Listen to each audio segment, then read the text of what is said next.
Sunday, everyone. I'm not like showered up and stuff. I kind of just rolled out of bed, but very inspired today by the good Lord to bring this message forward. And where it started was here. I'm watching this guy, Celeb Lounge. Kanye exposed Diddy and Lucian, Diddy's sugar daddy. This guy, he's good. He's done some really cool research. I'm super inspired by him, and I highly recommend you check that out. If you're watching this, check this guy's program out. He's got some really good information. He went deeper into where I went in my last conspiracy videos. So we'll get back into this guy, but I really wanted to bring up my point right now. What I want to put out is what's going on in entertainment. I'm reading more and more about entertainment. I'm a musician, obviously. You've seen I have stuff on my YouTube, and I always try to do one takes of my craft. It kind of goes into the golf. So there's so when guys go out and play golf, there's a way if you're playing with someone, and even if you're kind of practicing, if it's not a serious game, but still you're playing golf, if someone picks up their ball and, constantly changes it and, doesn't like their shot, so they take another one. The point of golf is you get one shot, all right? You get one shot and then you work with what you got, You play from where you got your ball at, That's the fun of it, You get into all kinds of places and you got to play your way out. You don't keep on hitting balls until you get it to where you want. You get it to where you got it, and then you go from there. So that you could tell the character of a human by the way they play golf. And so we should all strive for that. I mean, it's a loose characterization, but that's the idea. Yeah, if someone's going to cheat in golf, it's like maybe you don't want to do business with them. You don't know what their business politics are. That goes back into politics, people. Get your sips on. We got our coffee. So today, what's been really like kind of irking me is I'm reading more about celebrities playing to tracks for their live performances, and it's been going on since the 80s.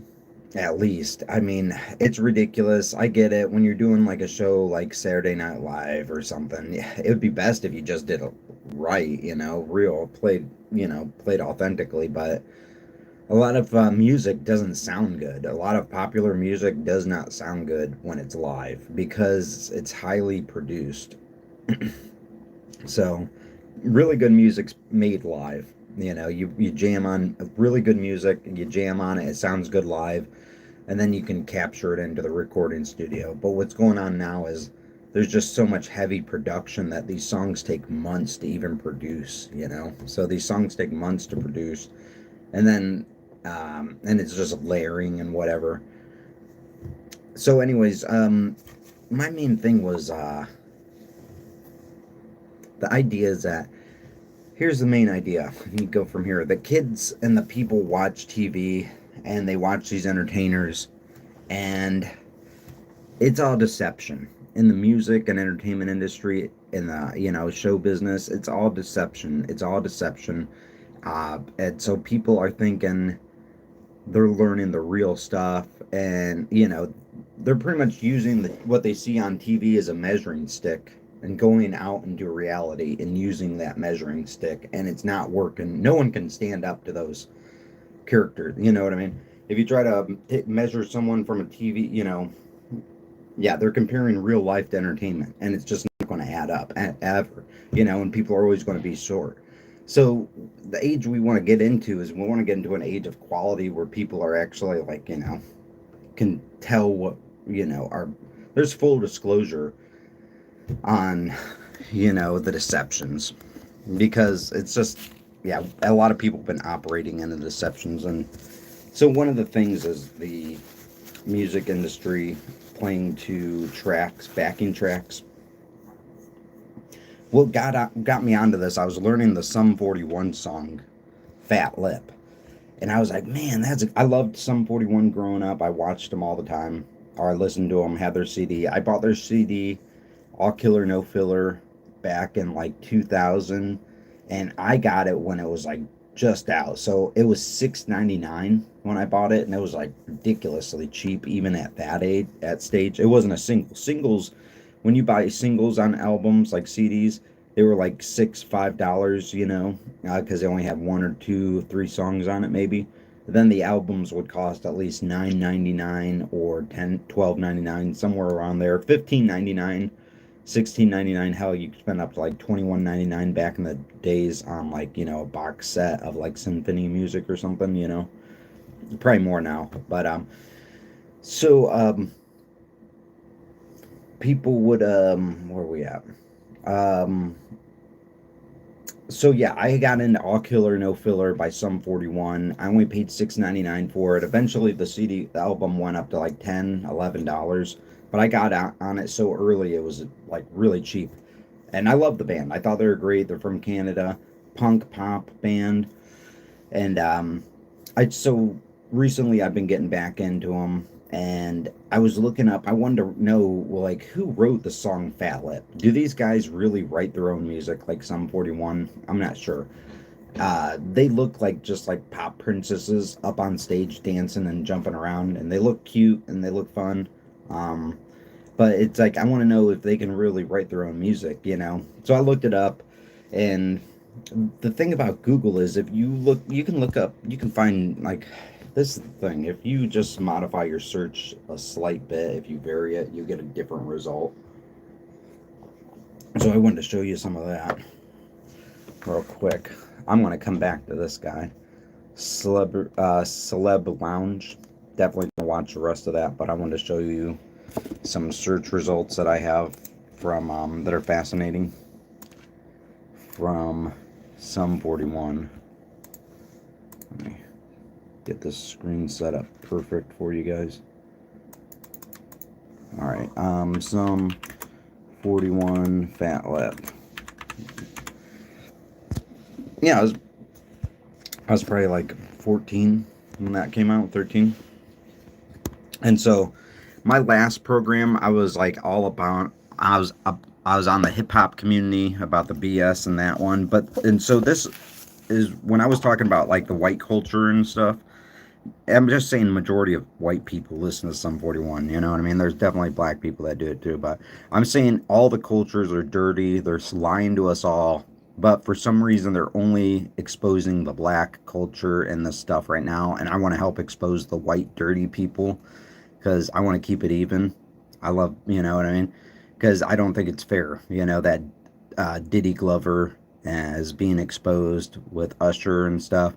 And for some reason, they're not talking about Eminem or, the white guys that are associated with all the BS. All right, so Sum 41, Fat Lip. Let's look at the Wikipedia page. Come on now. Wikipedia. There's two different Wikipedia pages for this song. And I don't know if people know. So here's the Fat Lip, the original one. This is what they sell ya. It's got, it's like who wrote it. The producer, Jerry Finn. All right. I don't know him. But then the songwriters are all the members of Sum 41. All right. So this is the story they sell ya. And let me do. I found, and so I was looking for the story with, hold on, bear with me.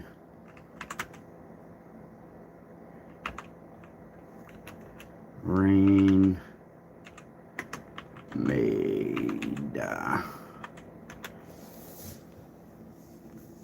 So Raine, Maida is the Our Lady Peace lead singer, and he's Canadian as well. And so look here, this is a second Wikipedia, and this says Fat Lip. Yep, this is the punk rock song from 2001 with the Canadian pop band Sum 41. Okay, yeah, that makes sense. All Killer No Filler, like I said. I bought the album. The song was written by Raine Maida. Huh? What? And produced by Arnold Landy. This guy's an old school musician, and he's a Canadian as well. He made pop music back in the 80s. I forgot the band, but now he just produces music. But Raine, he's on it. He pretty much wrote the song. And so they're saying the songwriters are still Derek and this dude, the original drummer. And what's weird about the Sum 41 is they replaced the drummer with a guy that looks similar to Steve Jocks. Steve Jocks was the original drummer. Let's see if we can get him up. He was cool. He was cool. I'm wondering if he quit the band because he's like, God damn, guys, I can't go with this. Like, sing. I'm wondering if I don't know if they play their live music. I'm thinking Sum 41 plays to a backing track, and it's a live backing track. Like, they can actually they record it in the studios, and it's somewhat live. It's not as produced, but I just want to get more clarity on why it was written. I think this is the truth, that Raine wrote the song and gave it to these guys, because there's nothing bringing the two together. There's just two different stories completely. And then if you look up, let's see. So let me show you their other. Let me show you their. Come on.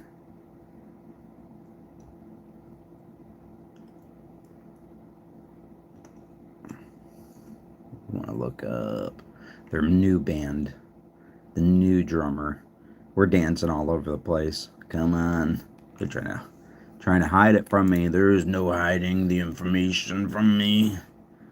All right, Frank Zumo. Oh my God, have you seen this guy, Frank Zumo? Ugh. They try to They even try to replace guys that look similar. So this is their old drummer, Sum 41's old drummer. God, they can't give a good friggin' picture of the guy. That's like the best they got. This is like the most authentic looking picture of him, even though he's all weird looking, crouched up. So that guy quit the band because I'm thinking this guy quit the band because he's like, dude, I can't be up on stage acting like I'm singing and dancing and stuff, and I'm not even playing the instrument. I can't be, looking like I'm playing the instrument and not doing it.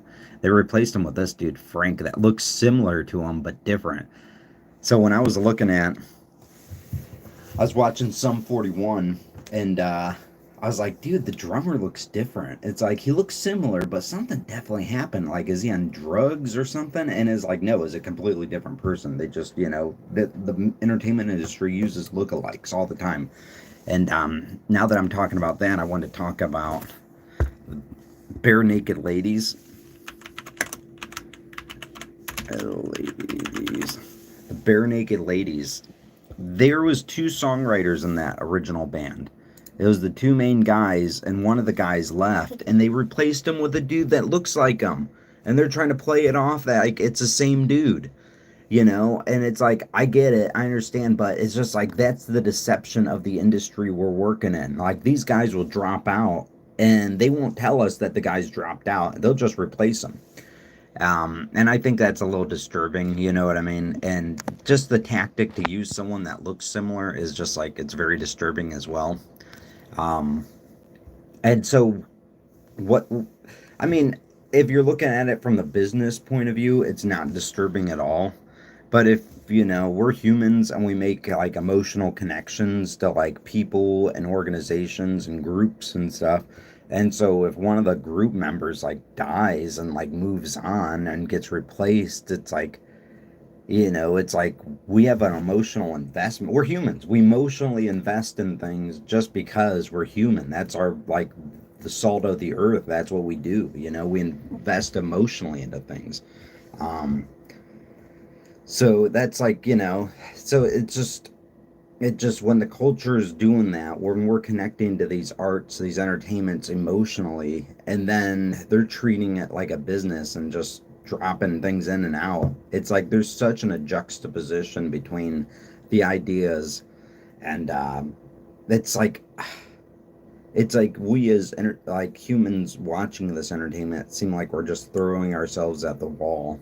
It's and the more I think about it, the more I see that the entertainment industry is just a tool of control and deception. It's all mind control, because everything that's up on that screen is only going to be given to you, by the people that want you to see it. Especially if it's mainstream, the people that are going to invest in spreading out messages, like they only want like stuff that's going to benefit them in the long run. So the more I see it, it seems like it's just like the like industry is literally a tower. The like entertainment industry is a tower, and it's like really we really need to destroy that thing so we can put good people in the media industry. Normal people. It's like real talent isn't that pretty. Like that lady on American Idol. She's like sang like an angel, and she looked awful. It's just that's how it is. And real the Moyen brothers, the little like Asian guys who sing, they one of the quotes in their song is that or there is no perfect peacock. Every beautiful peacock has an imperfection, a part of it. That's a part of the thing. And so that so maybe that's the point of the music industry. There's no real point. There's no real maybe that's the point of the industry, is that the industry isn't perfect. But I don't think that the industry is not perfect. I think that the industry is really just made to be kind of a tool of deception and a tool of manipulating humans. So I think and the idea that the industry promotes is that every peacock can be perfect, or the peacocks they present are perfect. It's like, and there are no perfect peacocks. There's always going to be a slight imperfection in them, and I think that's the beauty of life too, is like knowing that there's nothing perfect. And I think we should start looking towards embracing that concept as humans, that yeah, there are no perfect things in humanity, that no human is perfect. And if we embrace that, um, that would be a more solid foundation to work from. Instead, what my issue is that we have people watching television, and these shows and music and entertainment are heavily produced and they take weeks, months to produce, so that there are no flaws in it. So people watch the entertainment, and then they'll go out and use that entertainment as a measuring stick to measure real humans. And that's the issue. It's like real humans can't be measured by the measuring stick of entertainment.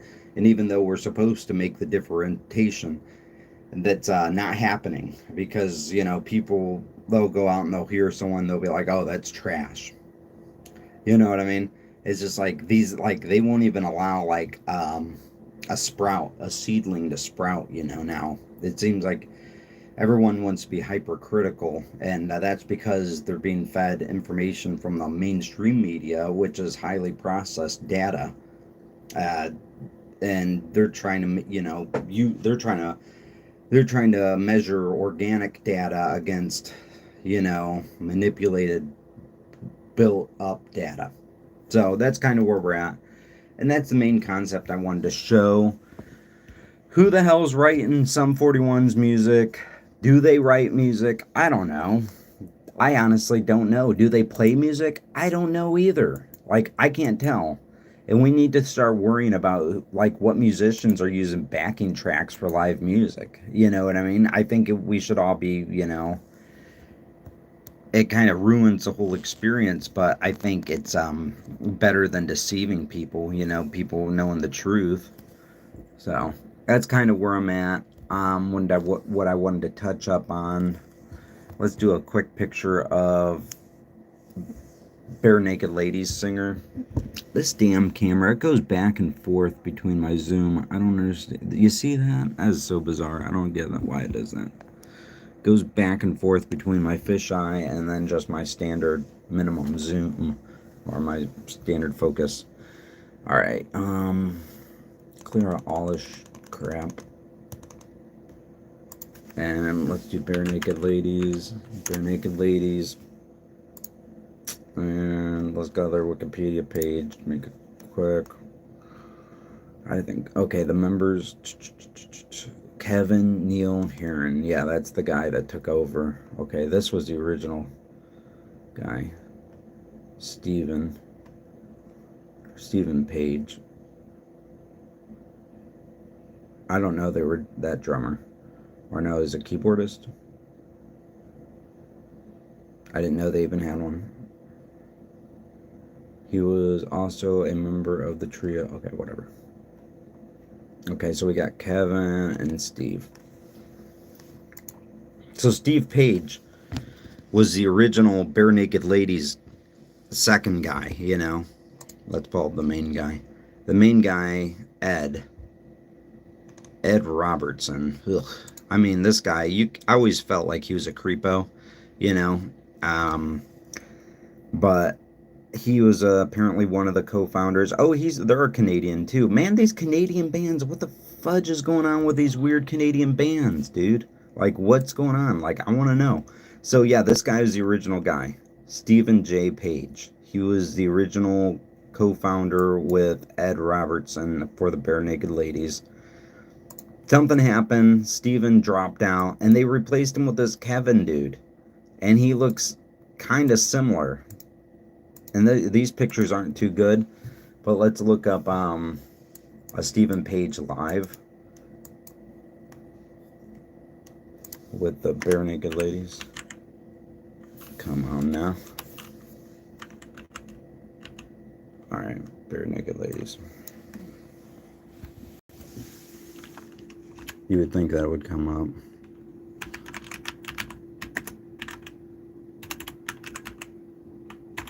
A bad typer, guys. Bad speller, bad typer. Okay, so let's look up some pictures of this guy live.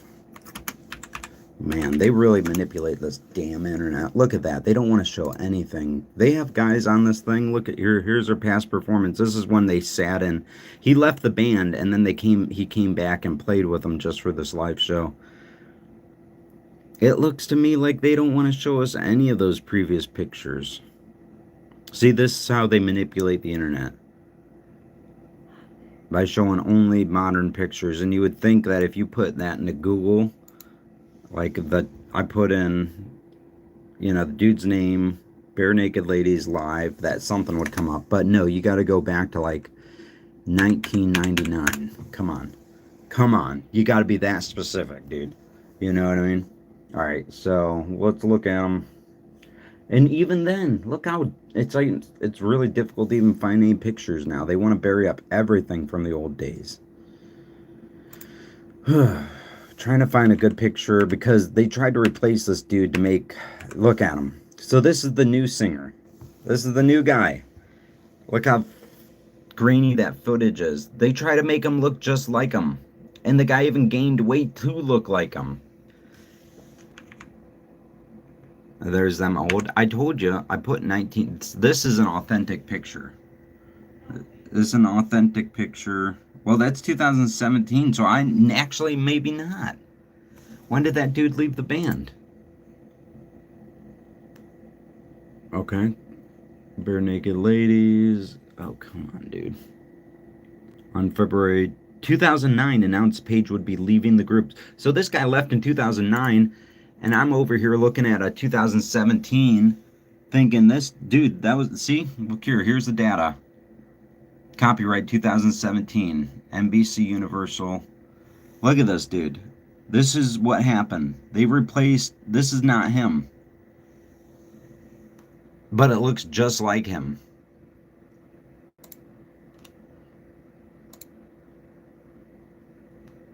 That's crazy. That's wild, dude. Because he looked just like that back in, like, when I first heard about Barenaked Ladies back in, like, 98, 99. Let's see, 98. Well, 97. Let's try 97. Because I know that, yeah, okay. Yeah. Look here. This is what I grew up with. I grew up with this guy singing for the Barenaked Ladies. And I was like, yeah. And he was there singing, too. No, that's not even him. That's 13. Barenaked ladies. Yeah, that's not even him. See? So this is him from 97. Jesus. And they got a picture with him with the mic in his face so you really can't see him.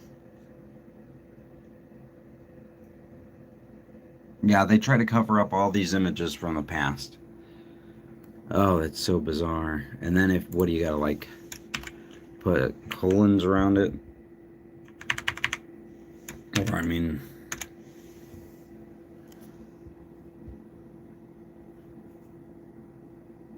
yeah, okay, so yeah, there's all this deception. This is an original. I'm pretty sure that's an original picture. Like original promo. Yeah, that was the album I had. That was 1998. Great album, by the way. And that was what we grew up with, you know, what I grew up with. And then they want to put in this dude who looks just like the guy. Now, let's get the picture of them modern now. I just had it up.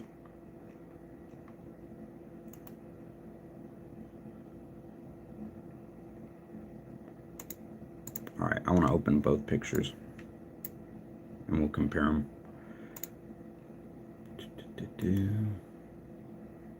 Come on now.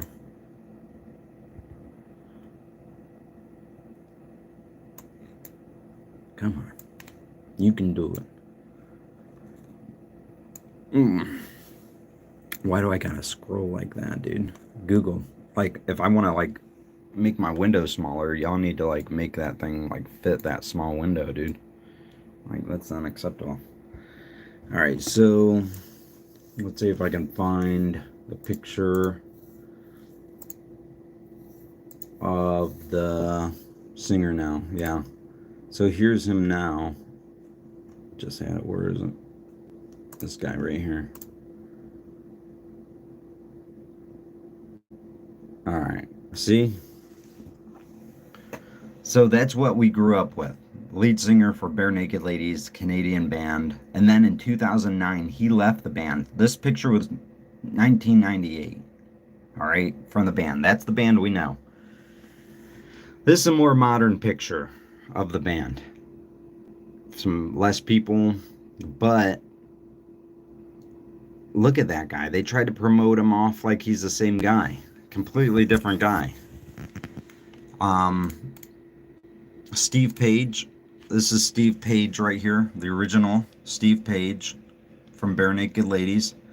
And they have this guy, Kevin Hearn, replacing him now. And this is Kevin Hearn. Steve Page, Kevin Hearn. If you didn't know any better, you would think it would be the same damn person. Steve Page, Kevin Hearn. So there's a live example of what the media does. They use lookalikes, and they don't even, like, they're not required to tell us, but the point is they use lookalikes, and we don't even realize it, you know?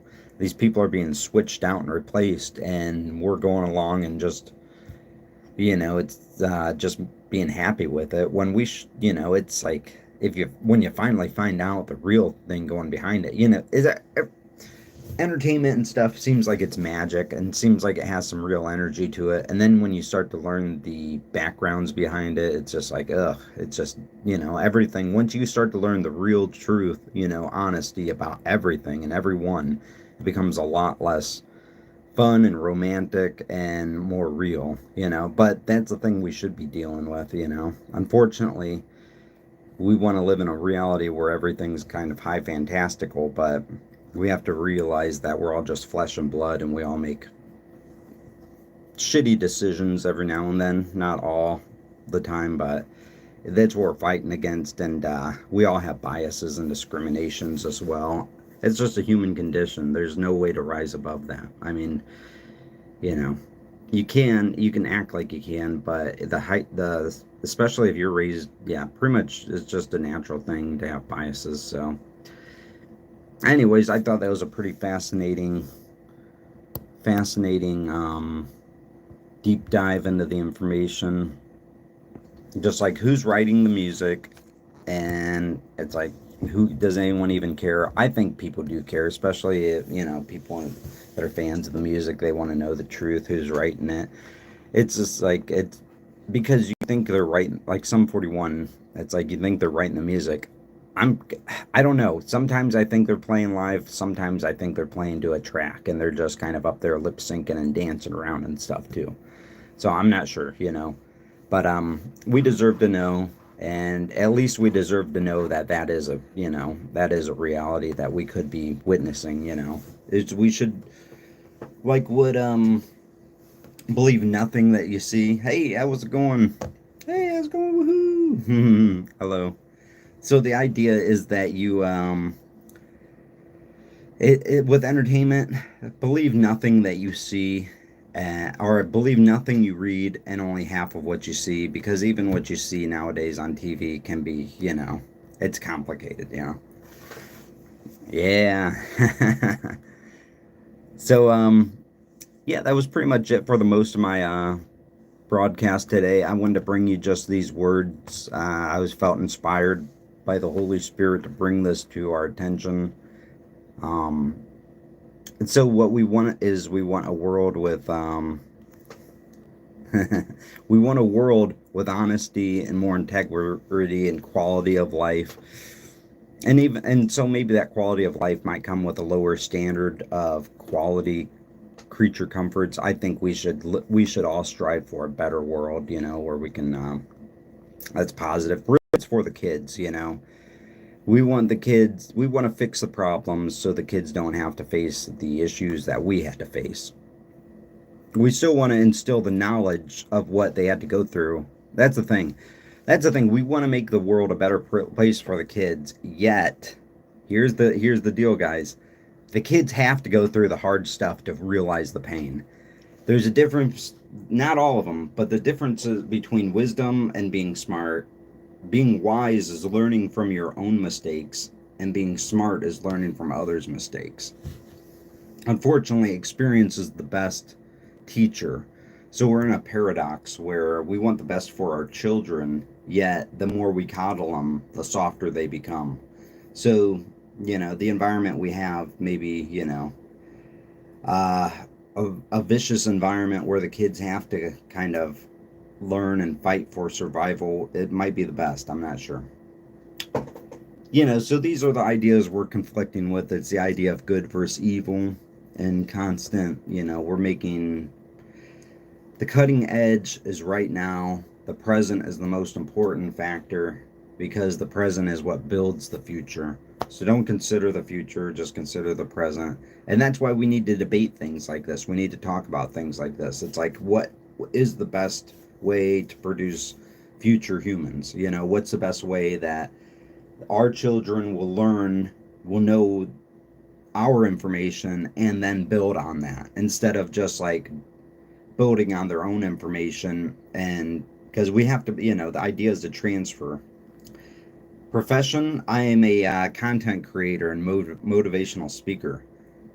Yes, spiritual advisor as well. I try to help out. I have a modest living, but I'm very rich in other places, places of the mind and conceptualization and building of the heart and the spirit, and just the overall happiness aura, peaceful. So that's what I try to build. That's my profession. I should be an author. I should write books. Really, I would. To pen ideas to make books would be the most preferred. I need to do that. I've been trying to, but for now, I'm just kind of an advisor. I'm a consultant, motivational speaker as well, and I'm in Toledo, Ohio. Yeah, it's kind of a cool place. Not bad. It's sweet. I don't mind it. I was born here. I lived here until I was 12. I moved out to Memphis, Tennessee for about 15, 16 years. Moved back to I moved out to California for about 5 years. And then I moved back here to Toledo, Ohio. Um, I've been to all over the United States. I haven't been everywhere. I've been to Canada, not too much international travel. But I've met a lot of people, and, you know, I've seen some things, I've learned some things, and so that's why I like getting on here and talking live, and I have the courage to do it. It's tough. It's not easy. A lot of people definitely want to do this. Um, so yeah, that brings up a fascinating point. Is what is how do you raise a kid? To how do you raise the future? What's the idea? Is that like because you can't teach a kid everything, right? You can't teach these kids everything. So they're going to have to go out into the environment and learn some things on their own. But what you need to do is teach them core principles, core concepts. So, like, it's giving them, you need, like, give a tool bag to the kid, and it has to be a solid yeah, it's got to be a pretty good logic, so they can use these tools and go out and measure or, and navigate the world on their own. Um, I went to an apostolic church for a while, and I learned a lot from there. Uh, I would recommend everyone get baptized in the name of Jesus and look at the word. Oh, Vietnam, cool. Yeah, I would recommend. Yeah, everyone. Focus on religion. There is no single religion that's correct. Uh, Christianity is just the religion that I fell into because of where I am and who I am and my ancestors and everyone around me. Um, but you fall into religion and submit to that. And if you can do that, then you should be able to, and then, yeah, it's a difficult process to get a good head to navigate this world. I've chosen not to participate in commercial endeavors. I mean, I definitely work, I definitely work and stuff, but I choose not. I haven't found my profession actually, like something fun to do. And so I kind of just fill in my time just taking care of myself and yeah, and trying to help other people out there because I've gotten myself into positions where I've um I've been able to, make an influence on my community and make some you gotta the point is if yeah you gotta not be you gotta learn law, you gotta know what your rights are as a human, you gotta know where you're operating out of, and then yeah, I'm happy as heck. Dude, look at me, man. I was out there yesterday, I was flying a kite. I was flying a kite. I was flying my kite yesterday as a dragon. So I was out there, I was flying my kite.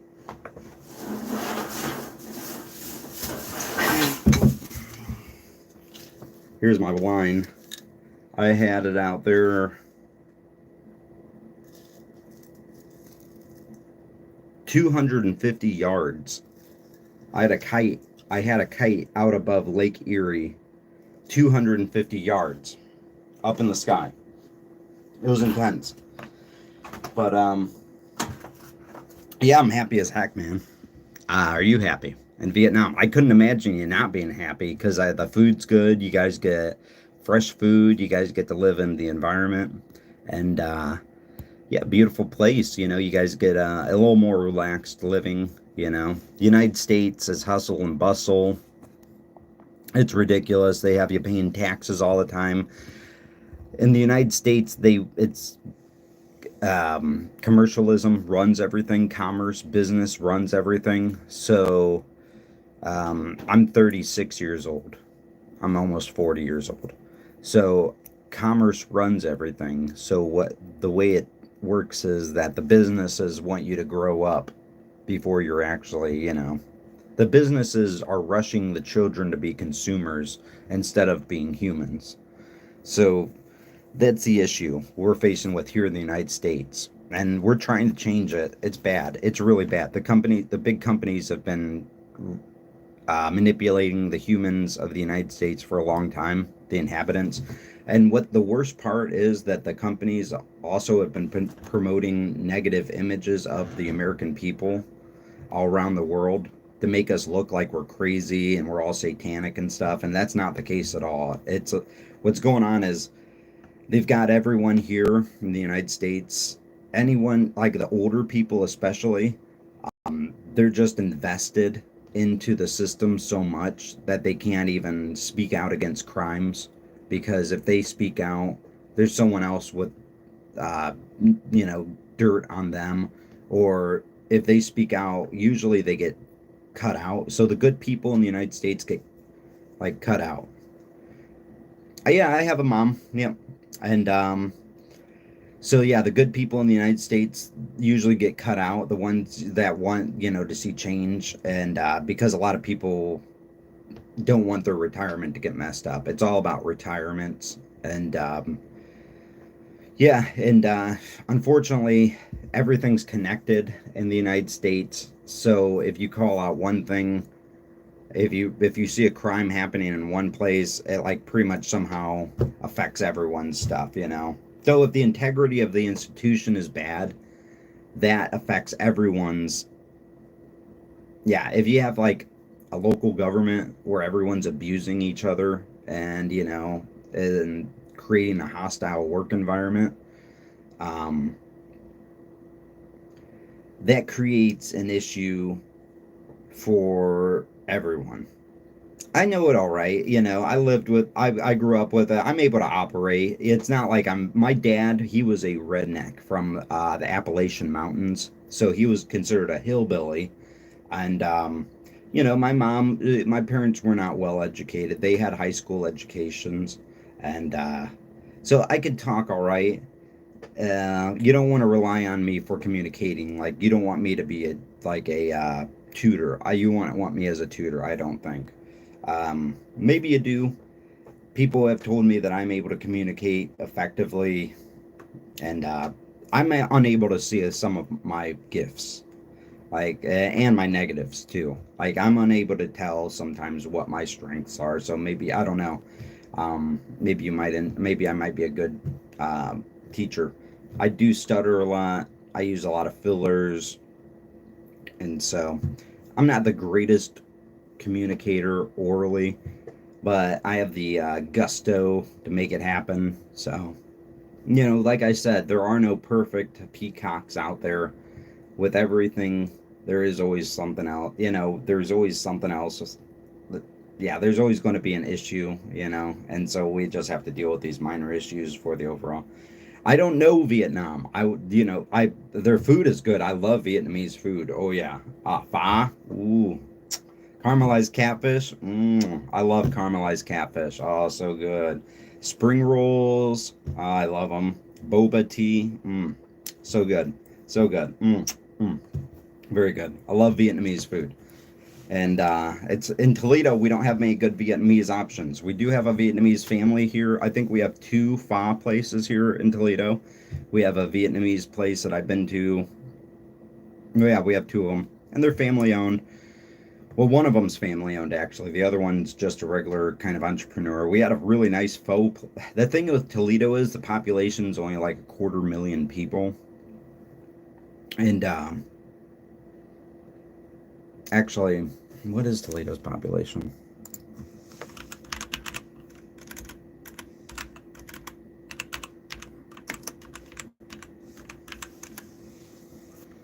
Yeah, it's 250,000. And once you get good Vietnamese food, you get good Vietnamese food around 500,000 people. So our population needs to go up a little bit. But yeah, that once you get about 500,000 people in a population in the United States, that's when you start seeing the real ethnic foods, like the variety of ethnic foods boom. I lived in Memphis, Tennessee for a while, and Memphis's population is about 500,000 people. So they had their food. They had Memphis is a foodie city, a lot of food variety, a lot of ethnicity as well. Piano? I don't play piano, my man. Sorry. I play bass guitar, but that's about it. I'll give you a little lick on the bass. I'll do something like that.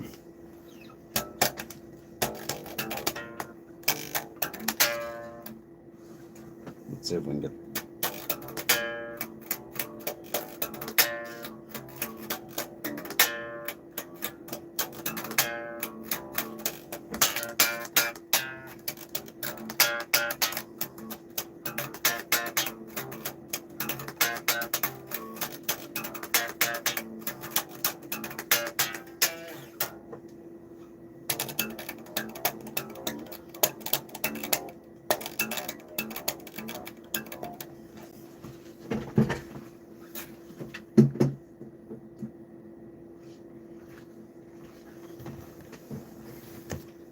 Yeah.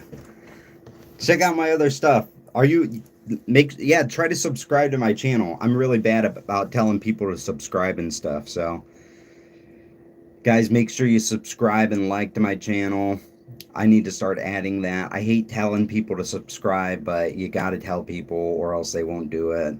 I just like all videos that I watch, but I'm different. People aren't like me, you know? I can't expect them to be like me. But you know what? It's not even a big deal because I know that my information is going to reach the people that it needs to reach. And yeah, that's just how it is. All right, guys.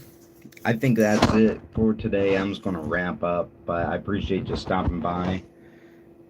Oh, yeah. Hey, thanks, man. Appreciate it. Check out my other stuff online. And subscribe. Come to Toledo. Check it out. And keep me in mind, guys. I'll see you around.